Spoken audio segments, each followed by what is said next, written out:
En mi 21º cumpleaños, mi hermana les dijo a nuestros padres, córtale la educación hasta que se disculpe. Ellos estuvieron de acuerdo sin mirarme. Yo dije, bien. A las 11 de la noche, mi habitación estaba completamente empacada. Mi hermana irrumpió, gritó, retira lo que enviaste, ahora. Mamá se puso pálida. ¿Qué enviaste? Mi nombre es Heather Wilmer. Tengo 21 años. En mi 21º cumpleaños, Lindsay les dijo a nuestros padres que cortaran mi educación hasta que me disculpara con ella. Estuvieron de acuerdo sin mirarme. Yo dije, bien. Subí las escaleras. Cerré la puerta. A las 11 de la noche, mi habitación estaba completamente empacada. Mi hermana irrumpió. Gritó, retira lo que enviaste ahora. Mi madre la siguió, blanca como el papel. Heather, ¿qué enviaste? Lo que no sabían era que mi abuela había estado observando. Antes de morir, hizo una llamada telefónica. Esa llamada telefónica estaba a punto de recuperar todo lo que Lindsay había robado y devolverlo con intereses. Esa fue la forma de mi 21º cumpleaños. Antes de seguir adelante, quiero decir una cosa. Si alguna vez has sido la persona callada en una familia ruidosa, la que llamaban dramática, la persona cuyas inquietudes eran siempre explicadas, quédate conmigo. Esta historia toma giros. Prometo que cada giro es merecido. Así que, déjame llevarte atrás. Déjame llevarte de vuelta a la sala de la casa de mis padres en Benefit Street en Providence. Hay una pared allí. En esa pared, el diploma de mi hermana cuelga en roble. Su carta de aceptación de la NYU, su reportaje en una revista, su foto del Open House del taller de escritores de Iowa, 5 marcos en una fila ordenada, y un marco vacío. Mi madre compró el marco vacío cuando yo tenía 12 años. Dijo que era para mi primer gran momento. Eso fue 9 años antes de mi 21º cumpleaños. El marco seguía vacío. El nombre de mi hermana es Lindsay. Tenía 26 años la noche en que todo se rompió. Nació primero, y en nuestra casa, eso significaba que nació, ¿verdad? Mi madre solía decir que Lindsay podía escribir antes de caminar. Luego sonreía y añadía, Heather necesitaba más tiempo. Siempre quise preguntar, ¿más tiempo que qué? Pero no preguntas en una casa como la nuestra. Aprendes el ritmo. Aprendes a sentir. Aprendes a decir que los ensayos de tu hermana son maravillosos. Aplaudes cuando los lee en la cena. Aplaudí durante 9 años. Aquí está lo que nadie en mi familia jamás entendió. No era lenta. Estaba observando. Cuando tenía 9 años, Lindsay ganó su primer premio de escritura, un concurso estatal de ensayos. Los organizadores invitaron a ambos ganadores a leer sus piezas en un almuerzo en Boston. Lindsay sufrió pánico escénico la mañana del evento. Vomitó en el fregadero de la cocina.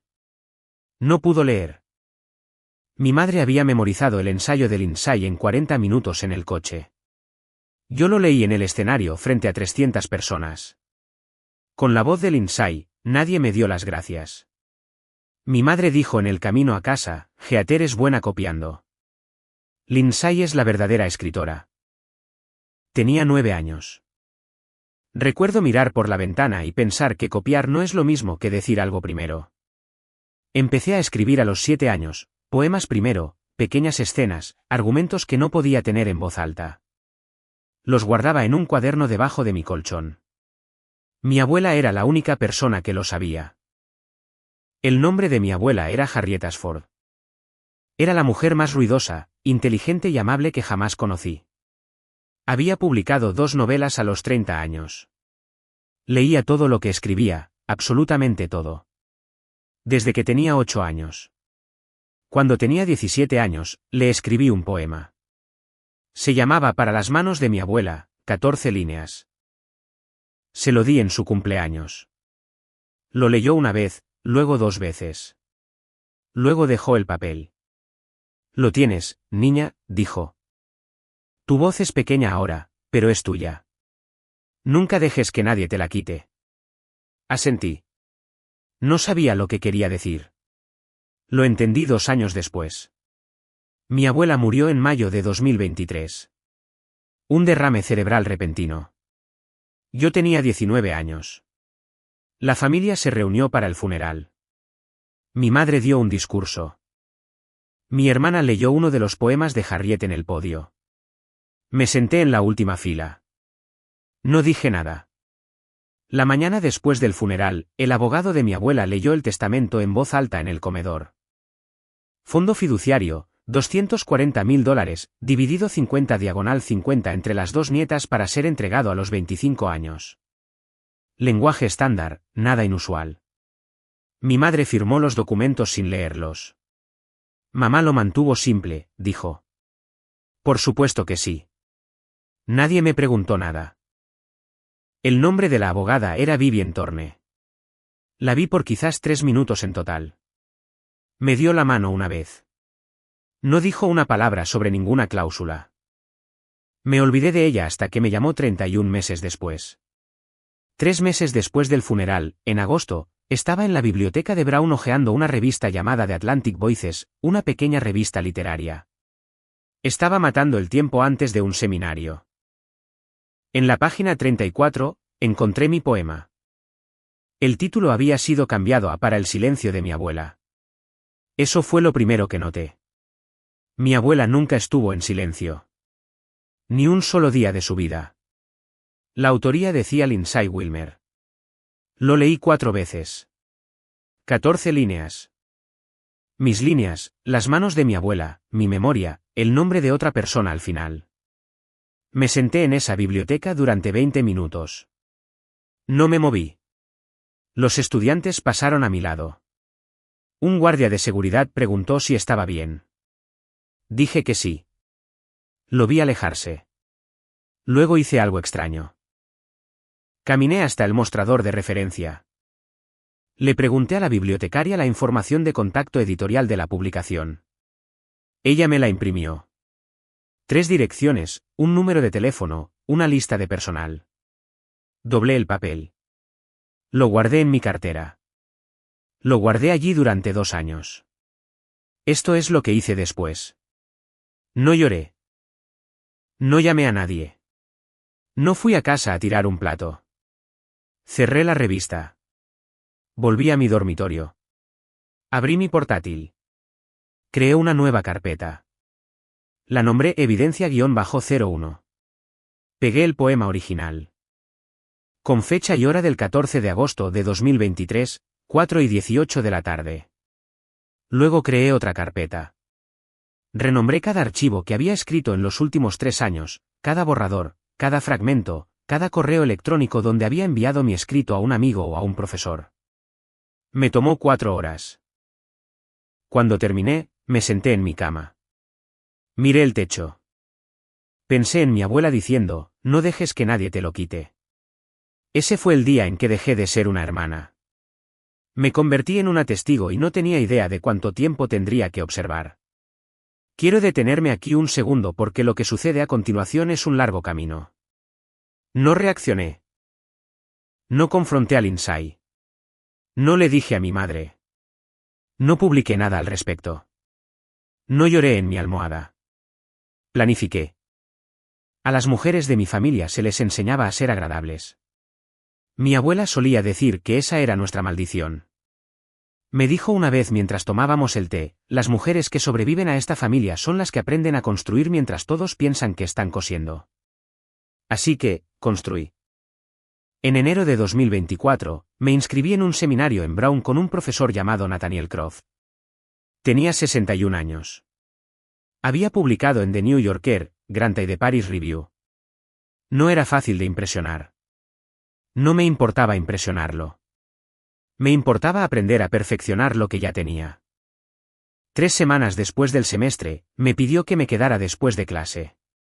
Se sentó detrás de su escritorio. Deslizó una copia de The Atlantic Voices hacia mí. Edición de agosto de 2023, ya abierta en la página 34. ¿Alguna vez ha publicado bajo otro nombre?, preguntó. No respiré. Golpeó el poema. He estado leyendo tus ensayos durante 2 semanas. Luego volví a leer esto durante el fin de semana. Es la misma voz. ¿De quién es el nombre? Le conté todo en 48 minutos. No me interrumpió ni una vez. Cuando terminé, se quitó las gafas. Se frotó los ojos. Dijo 4 palabras: sé a quién necesitas conocer. Luego dijo una cosa más: Heather, he enseñado durante 34 años. He visto esto antes. 2 veces. Una vez llegó a los tribunales. Una vez no. Los que llegaron a los tribunales, los estudiantes hicieron una cosa que los que llegaron a un acuerdo no hicieron. ¿Qué? Pregunté. Construyeron su caso durante un año antes de que alguien supiera que estaban construyendo. Me entregó una libreta. Empieza con fechas. Cada fecha que puedas recordar. Cada archivo, cada conversación, cada vez que tu hermana estuvo sola con tu portátil, cada ensayo que entregaste, cada vez que le mostraste algo. No confíes en tu memoria. Escríbelo todo. Escribí durante 2 horas después de salir de su oficina. Cuando terminé, tenía 51 entradas que se remontaban a la escuela intermedia. Una semana después, estaba en una videollamada de Zoom con la profesora Vivienne Holloway. Vivienne es la directora del taller de escritores de Iowa. Tiene 58 años, es precisa, cálida cuando quiere serlo, implacable cuando es necesario. Había conocido a Nathaniel desde la escuela de posgrado. Él confiaba completamente en ella. En nuestra primera llamada, me pidió que compartiera mi historial de Google Docs. ¿Lo hice? Leyó en silencio durante 20 minutos. Luego levantó la vista. Tu hermana solicitó ingreso a Iowa hace 6 meses, dijo. Su muestra de escritura es tuya. Palabra por palabra. Estábamos a punto de aceptarla. Dame una semana. No podía hablar. Respira, Heather. No estás loca. Tenías razón. Una semana después, Iowa puso la solicitud de Lindsay en espera indefinidamente. Lindsay nunca lo supo. Le dijo a mi madre que estaba en la lista corta. Mi madre compró una botella de champán para cuando llegara la carta. Nunca llegó. Para la primavera de 2024, tenía 3 cosas que nunca había tenido antes. Un testigo con credenciales, un programa de posgrado de primer nivel dispuesto a creerme, y algo parecido a un plan. También tenía a Sophie. Sophie Ashworth era mi mejor amiga en Brown. Nos conocimos en primer año en una clase de dramaturgia. Sophie era el tipo de persona que notaba lo que otras personas creían estar ocultando. En diciembre de 2023, Lindsay había visitado la casa de nuestros padres durante las vacaciones. Una noche, tomó prestado mi portátil. Sophie también estaba de visita. Tomó silenciosamente capturas de pantalla de los nombres de los archivos que Lindsay estaba abriendo. En ese momento, Sophie no sabía por qué las tomó. Algo en la habitación se sentía mal, dijo más tarde. Y había aprendido a confiar en esa sensación. Esas capturas de pantalla permanecieron en su teléfono durante 8 meses. Cuando finalmente le pedí verlas, me las envió en menos de 1 hora. Archivos de mis borradores, abiertos, copiados, renombrados. Un archivo que había copiado se llamaba abuela-saya-draft-v3. Lo había escrito la semana anterior al funeral de mi abuela. Lindsay lo había abierto la tarde del 23 de diciembre de 2023, 22 minutos después de que las cenizas de mi abuela fueran colocadas por primera vez en la repisa de la chimenea. Sophie me miró a través de la mesa de su cocina en Pawtucket. Debiste habérmelo dicho hace 1 año. No quería que lo cargaras. Ya lo estaba cargando. Solo que no estabas allí para verlo. Me sirvió más té. Nos sentamos durante 1 hora. No hablamos. Le di una llave de repuesto de mi dormitorio la semana siguiente. Ella me dio una llave de repuesto de su apartamento. Cuando quieras, dijo. Para siempre. Empecé a usar su dirección en septiembre de 2024. También abrí un apartado de correos en Brown. Cada pieza importante de correo que esperaba llegaría a una de esas 2 direcciones. Nunca a la casa de mis padres. Cada pieza importante, excepto una. Ya llegaré a eso. La otra cosa que empecé a hacer en el otoño de 2024 fue grabar. Rhode Island es un estado de consentimiento de una sola parte. Si eres parte de una conversación, puedes grabarla sin decírselo a las otras personas. Lo verifiqué con un abogado antes de presionar grabar la primera vez. Cuidadosamente, 2 veces. Terminé con 218 grabaciones en los siguientes 13 meses. Una de ellas se volvió la más importante. Abril de 2024, estaba en casa para Pascua. Lindsay estaba en la sala hablando por teléfono con un exnovio con el que estaba tratando de volver. Ella pensó que yo estaba arriba. Yo estaba en el pasillo. Teléfono en la mano, micrófono encendido. Ella dijo, Heather nunca lee sus propios ensayos después de la entrega. Yo los tomo prestados. Está bien. Ella no se dará cuenta. Luego se rió. Nunca lo hace. Nuestra madre piensa que es lindo que sea despistada. Luego dijo algo más, algo que no usé hasta meses después. Además, mamá me ayudó a revisar el último. Ella tampoco cree que Heather sea una escritora de verdad. Mamá dijo que Heather solo tiene un lindo pasatiempo. Guardé ese archivo 3 veces separadas esa noche. Lo transcribí a la mañana siguiente. Ese fue el momento en que supe. Mi madre no solo estaba ciega. Era coautora del robo. Reproduje esa grabación exactamente una vez un año después en la oficina de un inspector postal federal. Nadie se rió entonces. Para la Navidad de 2024, tenía una oferta de beca completa para el taller de escritores de Iowa. Tenía un mentor que me creía. Tenía una amiga escondiendo mi correo. Tenía más de 200 grabaciones. Mi hermana pensaba que era frágil. La dejé. Quiero hacer una pausa aquí un segundo. Si todavía estás conmigo, suscríbete. No te lo volveré a pedir porque el resto de esta historia se pone pesado y no quiero romper el ritmo. Sigamos. En febrero de 2025, Nathaniel Croft me acompañó por el campus hasta un edificio que nunca había notado. Una pequeña placa de latón en la puerta, Clínica Legal Pro Bono. Me presentó a Bradford Kellerman, 49 años, barba gris, voz suave, propiedad intelectual y fraude postal federal. Tenía la calma exacta que proviene de ganar muchos casos silenciosamente. Escuchó durante 2 horas.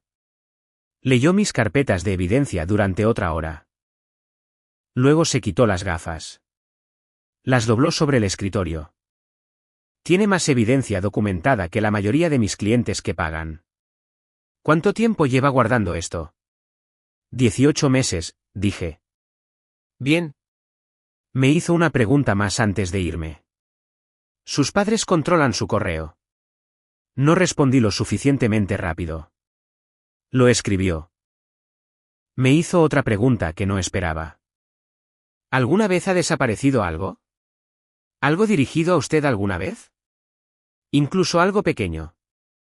Lo pensé. Pensé durante mucho tiempo. Cuando tenía 16 años, dije, solicité un taller de escritura de verano en Bradloaf.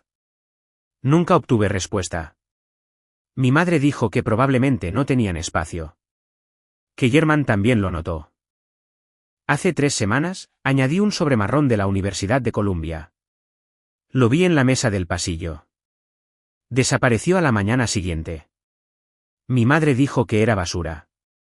¿Recuerda que decía la dirección del remitente? Departamento de Inglés, Oficina de Becas. Levantó la vista. Heather, su madre ha estado interceptando su correo durante años. Lo dijo como un diagnóstico. Yo dije, lo sé. ¿Cuándo lo supiste? Desde que tenía 12 años. Simplemente no podía probarlo hasta ahora. Entre marzo y agosto de 2025, Kellerman redactó 4 quejas formales. Una al Servicio de Inspección Postal de los Estados Unidos, una al Comité de Plagio del Taller de Escritores de Iowa, una a la Oficina Regional de Rhodes Trust, una a la Junta Editorial de Redbatter Press donde Lindsay acababa de conseguir un puesto de editora junior en Brooklyn. Cargó las 4 en un sistema de custodia electrónica. Solo yo tenía la contraseña. Solo yo tenía el gatillo. Nada saldría de su oficina a menos que yo lo dijera. Nos reuníamos cada 6 semanas para actualizar los hechos. Cada documento estaba fechado. Cada afirmación estaba documentada. Cada recibo estaba etiquetado. En agosto, me envió un mensaje. Todo está cargado. Tienes el PIN. Presiónalo solo cuando estés lista para no volver a casa nunca más. Fui a casa un fin de semana a finales de agosto. Vi a mi madre clasificar el correo. La vi abrir un sobre marrón con logo. Leerlo. Ponerlo en el archivo familiar. No el mío. El suyo. No me lo entregó. No pregunté. Volví a mi dormitorio esa noche. Le envié un correo electrónico a Kellerman con 3 palabras: creo que tienes razón. Ahora, en mayo de 2025, había salido una carta diferente. No le había contado a nadie sobre esta. Ni a Croft, ni a Holloway, ni a Sophie, ni siquiera a Kellerman al principio. En junio de 2024, había presentado discretamente una solicitud para la beca Rhodes, solicitud regional, Nueva Inglaterra. Le había pedido al profesor Croft que escribiera una de mis cartas de recomendación. Dijo que sí sin dudarlo. No preguntó por qué no le había contado a mi familia. Un año después, en mayo de 2025, descubrí que había llegado a la ronda de finalistas regionales. El Rhodes Trust me envió una confirmación por correo electrónico. También enviaron una carta impresa por correo a la dirección de mi solicitud. Esa dirección era la casa de mis padres. Aquí es donde quiero ser honesta contigo porque te lo mereces. Podría haber hecho que la carta fuera enviada a la dirección de Sophie. Podría haber pedido comunicación solo digital. No lo hice. Dejé que la carta fuera a la casa de mis padres a propósito porque necesitaba saber qué haría mi madre con ella. Necesitaba que quedara registrado. Kellerman me había dicho tranquilamente 6 semanas antes: si quieres que el cargo federal se mantenga, no puede ser hipotético. Tiene que haber una carta física, una carta rastreada, una carta que ellos tuvieron que elegir tomar. Así que, los dejé elegir. La carta fue enviada un martes de septiembre de 2025. Según el seguimiento del USPS, fue entregada un jueves. Mi madre llamó a Lindsay el viernes por la mañana. Lo sé porque la vecina de Sophie vive al otro lado de la calle de la casa de mis padres. Esa vecina es la antigua compañera de universidad de la madre de Sophie. Vio el Honda de Lindsay entrar en la entrada el viernes por la tarde. Le envió un mensaje de texto a Sophie. Sophie me envió un mensaje de texto. Tu hermana llegó a casa hace 2 horas. Nunca viene a casa un viernes. Luego, el sábado por la noche, la vecina volvió a enviar un mensaje de texto. La chimenea ha estado encendida desde las 7. ¿Quién quema una chimenea en septiembre? Conduje a casa el domingo. Mi madre me abrazó en la puerta. Olía a humo. Bienvenida a casa, cariño. ¿Algún correo para ti esta semana? Nada importante, solo basura. Asentí. Bajé al sótano. Mi padre tenía una pequeña chimenea allí. La usaba para lo que llamaba noches de pensar. La rejilla todavía estaba caliente. Dentro, encontré una pequeña pila de cenizas, frescas. Tomé un par de pinzas del kit de herramientas de mi padre. Me arrodillé. Levanté suavemente los pedazos. Un trozo no se había quemado. 2 centímetros por 3. Una esquina tenía el logo de Rhodes Trust, tenue pero claro. El otro lado tenía 4 palabras escritas con la letra de mi madre: no dejes que ella vea esto. Paige lo necesita más. Paige era el apodo de la infancia de Lindsay. Solo 3 personas en el mundo todavía la llamaban así. Mi madre era una de ellas. Mi mano no tembló. Eso me sorprendió. Había estado esperando este momento durante un año. Simplemente nunca imaginé que se vería tan pequeño. Subí las escaleras. Tomé 12 fotos de ese trozo desde 12 ángulos diferentes. Lo escaneé. Envié los escaneos a Kellerman a la 1:14 de la madrugada. Envié copias a Sophie a una nube personal que mi madre no sabía que existía. Kellerman respondió en 4 minutos. Este es tu interruptor de apagado. ¿Cuándo lo presionamos? Escribí una fecha. 22 de octubre, mi cumpleaños. Él respondió. Entendido.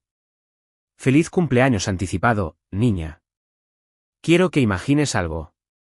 Imagina saber la fecha en que tu vida cambiará. Imagina saber quién estará en la habitación. Imagina saber qué canciones estarán sonando, qué comida habrá en la mesa, en qué silla se sentará tu padre. Imagina poder elegir la hora. Elegí las 10:45 de la noche. Entre las cenizas de septiembre y la cena de octubre, seguí yendo a casa los fines de semana. Sonreía. Hablaba con mi padre sobre el tiempo. Dejé que mi madre se jactara del nuevo trabajo de Lindsay en Redwater Press. Me sentaba a cenar y comía pasta. Una tarde a principios de octubre, Lindsay vino a casa de visita. Le dijo a toda la familia que acababa de recibir una subvención de $25,000 de la National Endowment for the Arts. Por los ensayos en los que he estado trabajando, dijo. Mi madre lloró. Mi padre sirvió champán. Yo dije, eso es maravilloso, Lindsay. De verdad. Ella me miró por un segundo, buscando algo. Resentimiento, debilidad, cualquier cosa que pudiera usar. No le di nada. Volvió a mis padres y siguió hablando. En mi habitación esa noche, añadí la NEA a mi lista. Ya estaba haciendo las maletas. 2 días después, el prometido de Lindsay, Jonathan, vino a casa a cenar.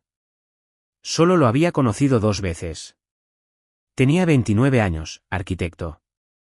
Tenía ojos amables. Hacía preguntas y realmente escuchaba las respuestas. Después del postre, lo ayudé a llevar los platos a la cocina. Me miró y dijo, tu hermana realmente no habla mucho de ti. No, dije. Me imagino que no lo haría. Él se rió. Luego se detuvo. Hay algo que debas saber. Lo miré de lleno por primera vez y dije, no de mí. Todavía no. Él sostuvo mi mirada. Asintió. Puso los platos en el fregadero. Luego dijo, cuando estés lista para contarme, puedes encontrarme. Me entregó su tarjeta de visita. La puse en mi cartera. Detrás del trozo de papel con la información de contacto de The Atlantic Voices. 3 semanas después, pondría su dirección en un sobre de Manila. El 21 de octubre de 2025, terminé de empacar las últimas de las 3 maletas Samsonite azules. Las había comprado en julio con mi propia tarjeta de débito. Las mantuve en la parte trasera de mi armario debajo de viejas mantas. Había metido todo lo importante en ellas en partes durante 2 meses. Portátil, cargador, pasaporte, carta de oferta de Iowa impresa. El cuaderno de cuero verde que mi abuela me había dado, ahora con el trozo de ceniza en una funda de plástico. La caja de nogal que ella había sellado con cera roja, todavía sin abrir, una unidad de respaldo, mi tarjeta de seguro social, 3 maletas, una vida. El 21 de octubre, envié una caja más grande a Sophie. La etiqueté reenviar a Iowa el 23 de octubre. Ella lo confirmó por la tarde. También envié otros 2 paquetes ese día. Uno fue a Celeste Beaumont, editora en jefe de Redwater Press. Su dirección de oficina marcada como confidencial. Uno fue a Jonathan Meret. Sin dirección de remitente marcada como personal. No abrí esos paquetes delante de nadie, ni siquiera de Sophie. Que German me había advertido, una vez que salgan, tienes 48 horas antes de que la historia se escriba sola. Reservé un Uber para las 11:30 de la noche del 22 de octubre. Destino, el apartamento de Sophie. Mi vuelo a Iowa City era a la tarde siguiente. Esa noche me fui a dormir como la gente se va a dormir antes de una cirugía. No en paz, no con miedo, solo lista. 22 de octubre, 6 de la tarde. Mi madre hizo un pollo asado. Mi padre sirvió vino. Lindsay llegó 15 minutos tarde y no me saludó. Mi madre sacó un pastel a las 7. Vainilla. Todavía no sabía que odiaba la vainilla. 21 velas. Las apagué. No pedí un deseo. 21. Geater, dijo mi madre. Parece que fue ayer. A mí me parece mucho tiempo, la verdad. Ese fue el primer roce. Lindsay dejó su tenedor. Se aclaró la garganta. Antes de los regalos, necesito sacar algo a relucir. Heather ha estado diciendo cosas sobre mí a sus profesores, a la gente de Iowa. No sé de dónde lo saca, pero está perjudicando mi carrera. He intentado manejar esto en silencio. No está funcionando. Mi madre se volvió hacia mí. ¿Es esto cierto? No respondí. Lindsay siguió. Necesita disculparse públicamente o tiene que haber consecuencias. Estoy cansada de que me arrastre a su drama. Douglas, dijo mi madre, ¿tú qué piensas? Mi padre revolvió su café. Lo que tú creas que sea mejor, Charlotte. Mi madre se volvió completamente hacia mí. Heather, tenemos que cortarte la matrícula hasta que te disculpes con tu hermana. Es por tu propio crecimiento. No puedes seguir haciéndole esto a nuestra familia. 3 caras al otro lado de la mesa. Ninguna me miraba a mí. Mi madre miraba a Lindsay. Lindsay miraba a mi madre. Mi padre miraba su café. Ninguno de ellos me miró. Dije una palabra. Bien. Mi madre parpadeó. ¿Eso es todo? Sin discusión. No. Lindsay frunció el ceño. Había esperado que yo peleara. Necesitaba que peleara. Quería ganar una discusión visible. No se la iba a dar. Me levanté. Salí del comedor. Subí las escaleras. 17 escalones. Los conté. Había estado contando esos escalones desde que tenía 5 años. Cerré la puerta de mi habitación. La cerré con llave. Me senté en mi cama. Miré mi teléfono. 7:42 de la tarde. 3 horas y 3 minutos hasta las 11. Abrí mi portátil. Todo ya estaba preparado. Todo lo que tenía que hacer era esperar. Le envié un mensaje de texto a Sophie. T- 3 horas. Ella respondió. El sofá está listo. Todo lo demás también. Te quiero. Gracias por los últimos 18 meses. Gracias a ti misma. Tú puedes. Pasé las siguientes 2 horas haciendo cosas muy pequeñas. Limpié la parte superior de mi cómoda. Doblé una manta. Hice la cama. Coloqué la caja de nogal encima de mi bolsa del portátil, todavía sellada, todavía esperando. Toqué el cuaderno verde con el trozo de ceniza dentro por última vez, solo para asegurarme de que estuviera allí.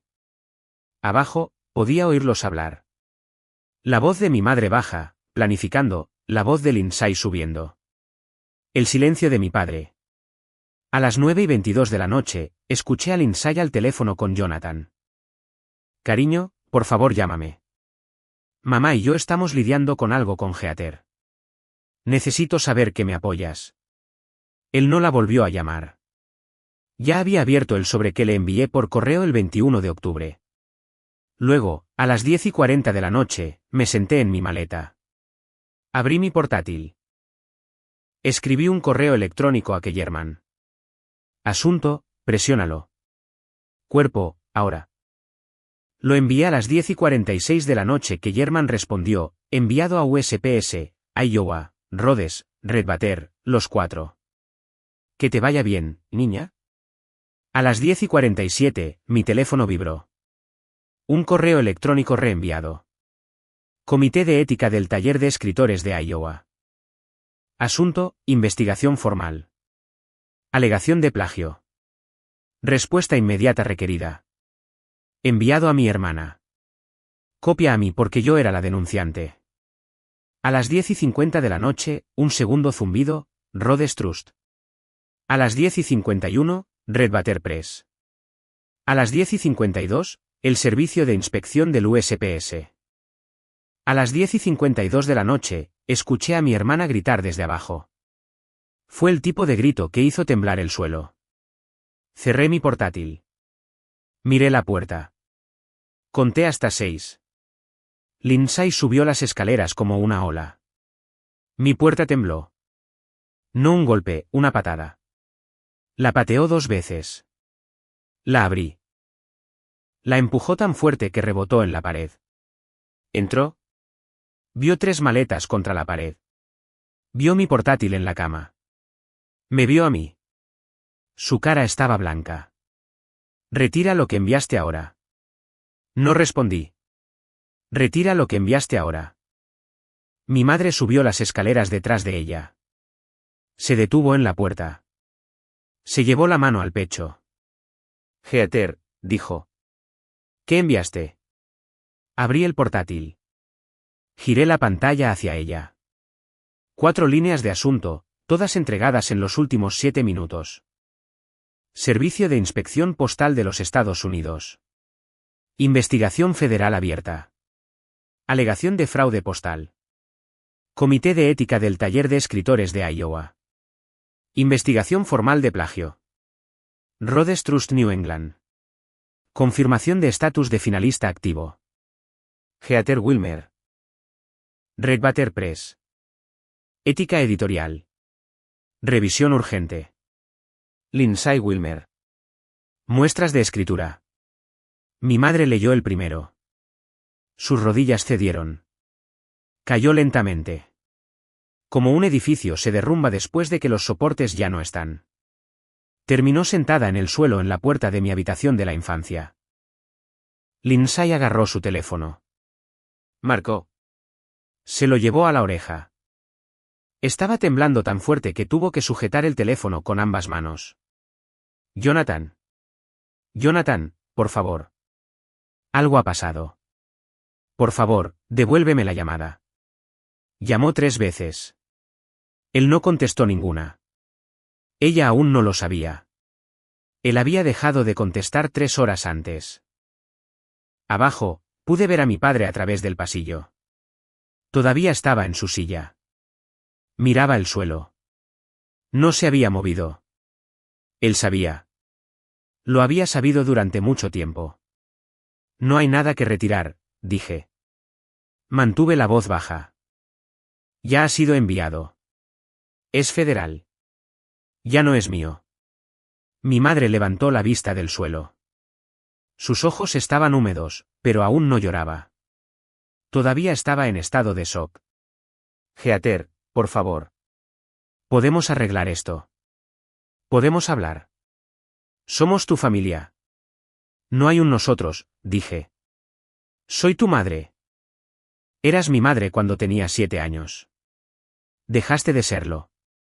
Ella hizo un sonido. Luego algo pequeño y seco, como papel rasgándose. Recogí la primera maleta. Lindsay intentó bloquear la puerta. La rodeé. Me agarró del brazo. No puedes hacerme esto. No sabes lo que me hará. Miré su mano en mi brazo. Miré su cara. Su máscara de pestañas se había corrido. Tenía la boca abierta. Por primera vez en mi vida parecía más joven que yo. Entiendo exactamente lo que hará, dije. Por eso lo hice. Me soltó. Llevé la primera maleta escaleras abajo, luego la segunda, luego la tercera. Hice 3 viajes. Nadie me ayudó. Nadie me detuvo. Mi padre no se movió de su silla ni una sola vez. En el último viaje, me detuve a su lado. Miré el lado de su cara. Papá. Él no se volvió. Papá, mírame. Él no lo hizo. Seguí caminando. A las 11:30 de la noche, el Uber se detuvo en la entrada. Mi madre me siguió hasta la puerta principal. Su cabello se había soltado. Su voz se quebraba. Heather, por favor. ¿Dónde dormirás esta noche? Me di la vuelta. La miré. Había esperado 21 años para que me hiciera una pregunta así. En algún lugar a donde debería haber ido hace mucho tiempo. Salí. Lindsay corrió hacia la entrada en calcetines. Gritaba mi nombre. El conductor cargó mis maletas sin decir una palabra. La miró una vez. Me miró a mí. Señora, debo esperar. No, por favor, conduzca. Entré. Cerré la puerta. El coche salió de la entrada. Mi hermana seguía gritando en el jardín. Mi madre estaba en el suelo del pasillo. Mi padre miraba al vacío. No miré hacia atrás. Había estado mirando hacia atrás durante 21 años. Había terminado. Me desperté a la mañana siguiente en el sofá de Sophie en Pawtucket. Me hizo café. Me entregó una taza. Se sentó a mi lado sin decir nada. Revisé mi teléfono. 53 llamadas perdidas. 31 mensajes de texto. Leí 3 de los mensajes. Luego bloqueé todos los números de mi familia. Un mensaje era de un número que no reconocí. 6 palabras. Recibí el sobre. Gracias. Lo miré fijamente durante un largo momento. Luego guardé el número bajo un nuevo nombre de contacto, JM. También lo bloqueé. No con ira, sino con cierre. Mi correo electrónico tenía un mensaje de Kellerman. Enviado a las 6:42 de la mañana, ya están despiertos. Mantente alejada de las redes sociales. No hables con nadie excepto conmigo. Iowa quiere programar tu orientación. Estás a salvo. Sophie finalmente habló. ¿Qué quieres para desayunar? Cualquier cosa que no sea vainilla. Ella se rió. Yo me reí. Era la primera vez que me reía en un año. Volé a Iowa City a la tarde siguiente. La profesora Holloway me recibió en la puerta de llegadas. No dijo nada profundo. Simplemente tomó una de mis maletas. Dijo, vamos a llevarte a casa. Y me acompañó a su coche. ¿Casa? Esa fue la primera vez en mi vida que alguien usó esa palabra para referirse a un lugar donde podía descansar. El colapso comenzó 6 días después. El lunes siguiente, Celeste Beaumont llamó a Lindsay a su oficina. Celeste era la editora en jefe de Red Butter Press. El gerente de recursos humanos ya estaba esperando. Celeste deslizó una carpeta por el escritorio. Traiga su identificación de edificio, dijo. Limpie su escritorio. Tiene 30 minutos. Lindsay había estado en Red Butter durante 11 meses. Había recibido un bono de firma de $18,000. Basado en muestras de escritura que ella no había escrito. Esas mismas muestras habían aparecido palabra por palabra en mis Google Docs 2 años antes. El equipo legal de Red Butter envió a Lindsay una demanda formal de recuperación de dinero la misma tarde. Su agente literaria la despidió al final de la semana. La agente también exigió la devolución de un anticipo de $7,500. La Asociación de Editores Americanos añadió su nombre a una lista confidencial de no contratar el viernes. Para el final de la semana, Lindsay no tenía trabajo ni futuro en el mundo editorial. Ni por un año, ni por 5 años, para siempre. Eso fue el nivel 1. El martes siguiente, el registrador de Iowa le envió una notificación formal de terminación de candidatura. $28,500 en dinero de estipendio que debía devolver en 60 días. El incumplimiento resultaría en una acción civil. El 5 de noviembre, la National Endowment for the Arts le envió una carta de rescisión, $25,000 en fondos de subvención a devolver, más $3,200 en tasas de procesamiento legal. El 12 de noviembre, The Atlantic Voices publicó una corrección pública en línea. La revista listó el poema original, el autor original, una breve disculpa. Autoría disputada. Autor original identificado como Heather Wilmer. La industria editorial de Nueva York vio la corrección al mediodía. Por la noche, una revista literaria en Boston había retirado silenciosamente un segundo ensayo que Lindsay había enviado. Para el final de la semana, no había un solo editor en Manhattan que no lo supiera. Nivel 2. El 8 de noviembre, un paquete llegó al apartamento de Jonathan Meret en Brooklyn. Jonathan era el prometido de Lindsay. Tenía 29 años, arquitecto. Tenía ojos amables. Le había propuesto matrimonio a Lindsay 6 meses antes. El paquete no tenía dirección de remitente, pero en realidad era el segundo sobre que le había enviado. El primero llegó el 23 de octubre. Este contenía más. Dentro había una carpeta de evidencia y una memoria USB. En la memoria había un solo archivo de audio, de 11 minutos de duración. Lindsay alardeando de él a una amiga. Él cree que soy brillante. No tiene ni idea. Jonathan escuchó.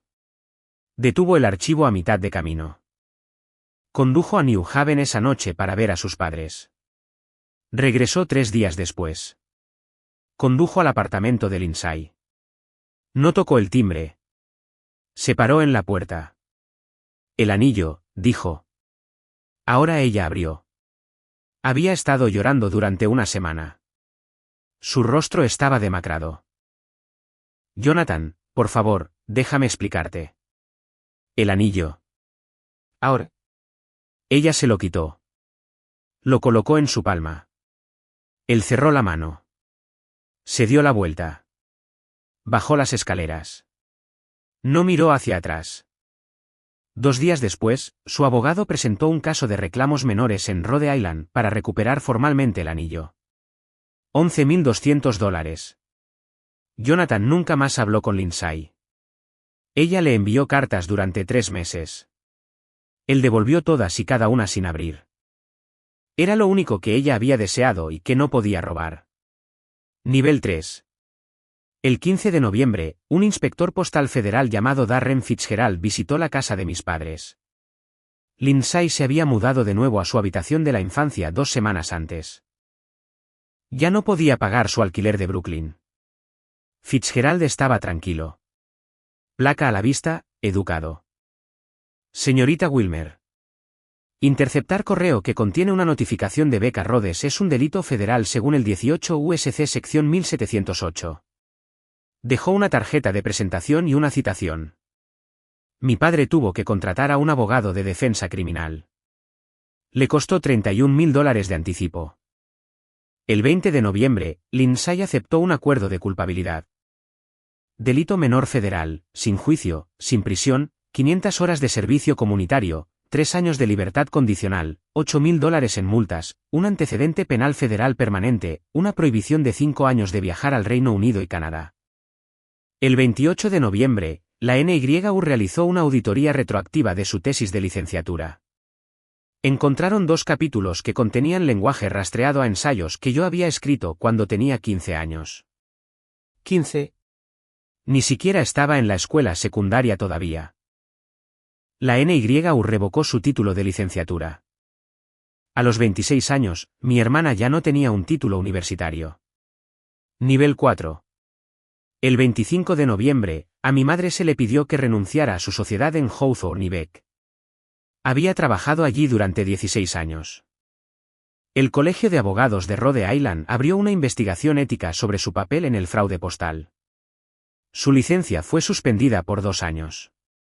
Su socio principal, un hombre llamado Henry Beck, condujo hasta su casa la tarde de su renuncia. Me enteré de esto más tarde. Se sentó en su coche en la entrada durante 20 minutos. Luego se fue sin salir. Su nombre desapareció del sitio web de la firma a la mañana siguiente. Su biografía, su fotografía, sus casos desaparecieron. 16 años eliminados por un administrador web en menos de 15 minutos. Mi padre se jubiló anticipadamente el 1 de diciembre. Tenía 58 años. Había planeado trabajar hasta los 65. Comenzó a escribirme cartas, una a la semana. Las escribía a mano. Las enviaba a la dirección de Sophie. Sophie las reenviaba a Iowa City. Nunca abrí una sola. Las guardé en una caja en el armario del pasillo de mi apartamento.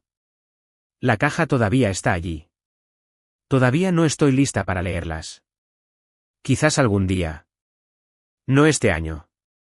Nivel 5. El 8 de diciembre, volé a Boston para mi entrevista regional de Rhodes. Usé una blusa sencilla, pantalones planchados. Respondí cada pregunta que me hicieron. Hablé de mi abuela sin decir su nombre. Hablé de la voz. Hablé de lo que significaba tener que probar que eras el autor de tu propia mente. Uno de los panelistas me preguntó qué había aprendido en los últimos 2 años. Lo pensé. Luego dije que el silencio es una estrategia, no una condición. Nadie habló durante 6 segundos. Conté. Una semana después, el 15 de diciembre, recibí un correo electrónico del Dr. Malcolm Fairbanks, el presidente regional. No fui elegida becaria Rhodes.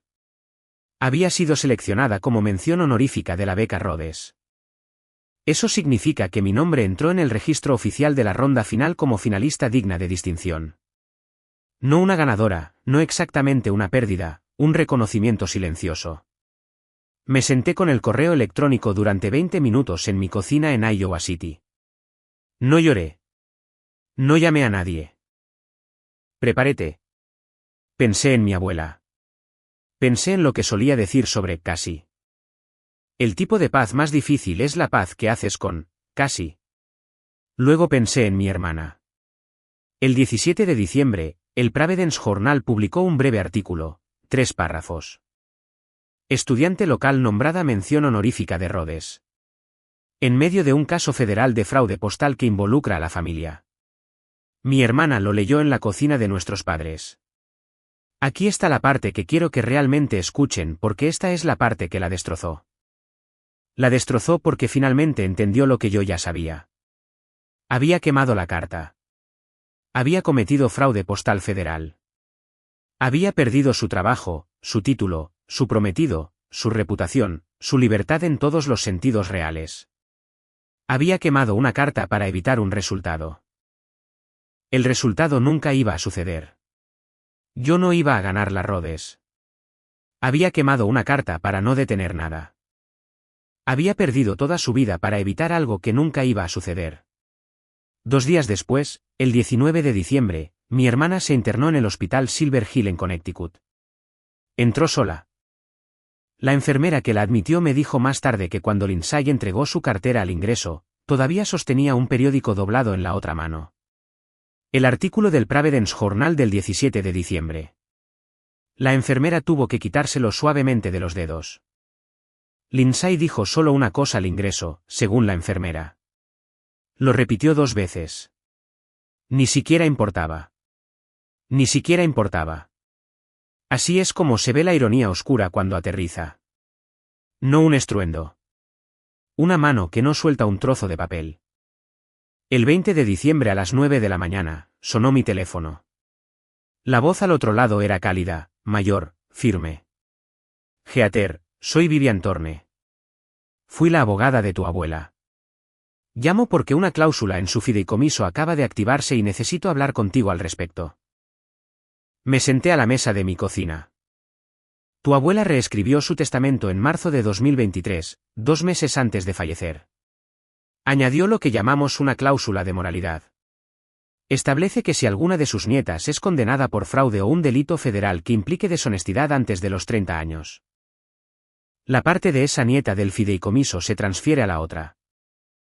Hizo una pausa. Los $120.000 completos son tuyos. Se depositarán en la cuenta registrada al final del día hábil del 22. No podía hablar. Hay una cosa más que quería que te dijera. Me pidió que le leyera la cláusula 3 veces. Quería asegurarse de que entendía exactamente a quién estaba protegiendo. Le pregunté a quién. Dijo tu nombre. ¿Lo deletreó? Cuando empezó a sospechar, pregunté. Enero de 2022. Encontró uno de tus cuentos en la página del curso de la NYU de tu hermana bajo el nombre de tu hermana. Me llamó la semana siguiente. 2 años antes de que yo siquiera lo supiera. Mi abuela había estado construyendo un escudo para mí 2 años antes de que yo supiera que lo necesitaría. Heather, hay una cosa más, dijo Vivian. Tu abuela te dejó un mensaje. Me pidió que lo entregara verbalmente, no por escrito. Sostuve el teléfono con más fuerza. Ella dijo, y estas son sus palabras. Dile que la caja no es un regalo. Es una entrega. Dile que el libro la espera, pero solo a ella. Agradecí a Vivian. Colgué. Me senté a la mesa de la cocina durante mucho tiempo. La nieve había comenzado a caer afuera. Caminé hacia el armario. Saqué la caja de nogal. Había estado sellada durante 29 meses. La cera roja todavía mostraba sus iniciales. HAHW. Rompí el sello. Dentro había 4 cosas.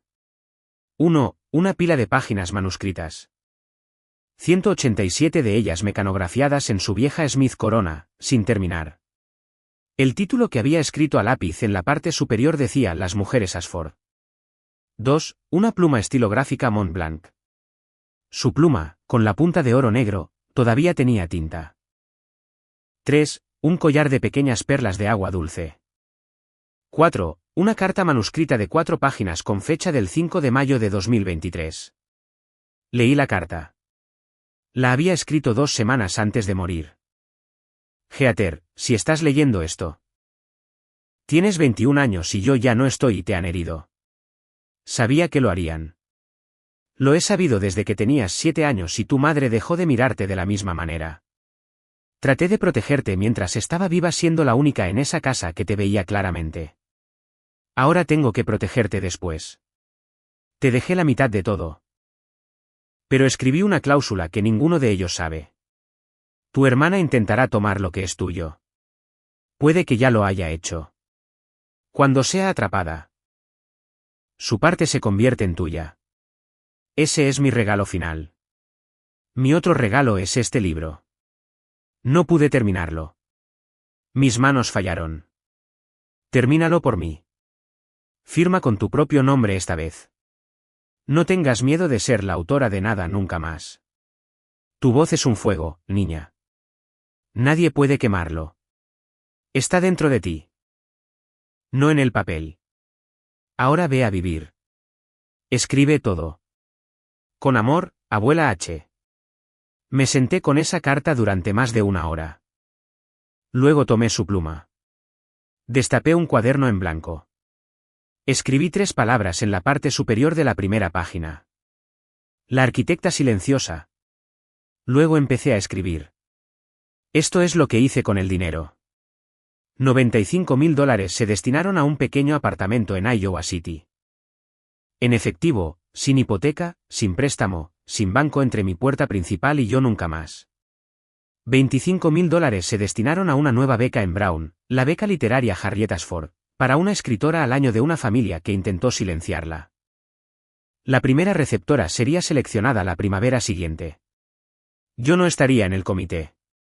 No sabría su nombre. Ese era el punto.